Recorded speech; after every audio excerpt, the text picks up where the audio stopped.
Sir ಚೆನ್ನಮ್ಮರು ನಮ್ಮದು ಇದಕ್ಕಿಂತ first ತುಂಬ ಹಳೆ ಕಾಲದ ದೇವಸ್ಥಾನ ಇತ್ತು. ಚೆನ್ನಂಬಿಕಾ ಮತ್ತು ವಿಗ್ರಹ ಮೂಲ ದೇವಸ್ಥಾನ ಮುಕ್ಕಣ್ಣೇಶ್ವರ ಅಂತೇಳಿ, ಅದು ತುಂಬ ಹಳೆ ಕಾಲದ ಅಂತೇಳಿ ತಮ್ಮ ಮಗನಾಗಿ ರೇವಣ್ಣ ಸಾಹೇಬ್ರಿಗೆ ಹೇಳಿ ನಮಗೆ ದೇವಸ್ಥಾನ ಇದು ಕಾಂಪೌಂಡ್ ಆಗಿರ್ಬೋದು ಎಲ್ಲನೂ ಮಾಡಿಕೊಟ್ಟಿದ್ದಾರೆ ಸರ್. ಅವರು ತಾಯಿ ಹೃದಯದವರು ಸರ್ ಚೆನ್ನಮ್ಮರು. ನಮ್ಮ ಕಡೆ ಈ ಏನು ಸರೌಂಡಿಂಗ್ ಬಂದರೂ ತಮ್ಮ ಸಣ್ಣ ಸಣ್ಣ ಕೆಲಸಗಳು ಏನಿದ್ರು ಸದಾ ಚೆನ್ನಮ್ಮರ ಹತ್ರಗೆ ಕೆಲಸ ಮಾಡಿಕೊಡೋರು ಸರ್.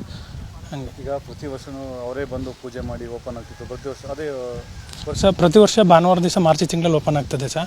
ಏನು ಸುತ್ತಮುತ್ತಲಿ ಗ್ರಾಮಸ್ಥರಲ್ಲಿ ಸೇರಿ ಇಲ್ಲಿ ಒಂದು ಕೂತು ಮಾತಾಡಿ ಚೆನ್ನಮ್ಮವ್ರಿಗೂ ಹೇಳಿ ಇಂಥ ದಿವಸ ಜಾತ್ರೆ ಆಗ್ತದೆ ಬನ್ನಿ ಅಮ್ಮ ಅಂದರೆ ಬರೋರು ಸರ್. ಬಂದು ಹೋಮ ಆಗಿರ್ಬೋದು ಅಭಿಷೇಕಗಾಗಿರ್ಬೋದು ಒಂದು ಕೂತು ನಿಂತು ಅರ್ಚಕರಿಗೆಲ್ಲ ಹೇಳಿ ಪೂಜೆ ಹವನದಲ್ಲಿ ತುಂಬ ತೊಡಗಿಸ್ಕೊಳ್ತಾಯಿದ್ರು ಸರ್. ಹೋಮಕ್ಕಂತೂ ಕೂತ್ಕೊಂಡ್ರೆ ಎಷ್ಟೇ ಜನ ಭಕ್ತರು ಬಂದರೂ ಸಹಿತ ಹೊರಗಡೆಗೆ ಬಂದರು ಅವಾಗ ಏನೆಲ್ಲ ತಡೆಯೋಕ್ಕಾಗ್ದೇ ಇವರು ಅದನ್ನೆಲ್ಲ ಸಹಿಸ್ಕೊಂಡು ಸಹ ಸದಾಕಾಲ ಕೂತು ಮಾತಾಡೋರು ಸರ್.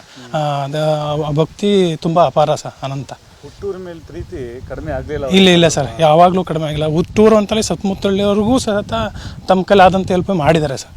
ಹೌದು ದೈವ ಭಕ್ತಿ ತುಂಬ ದೈವಭಕ್ತರು ಸರ್. ಹೌದು.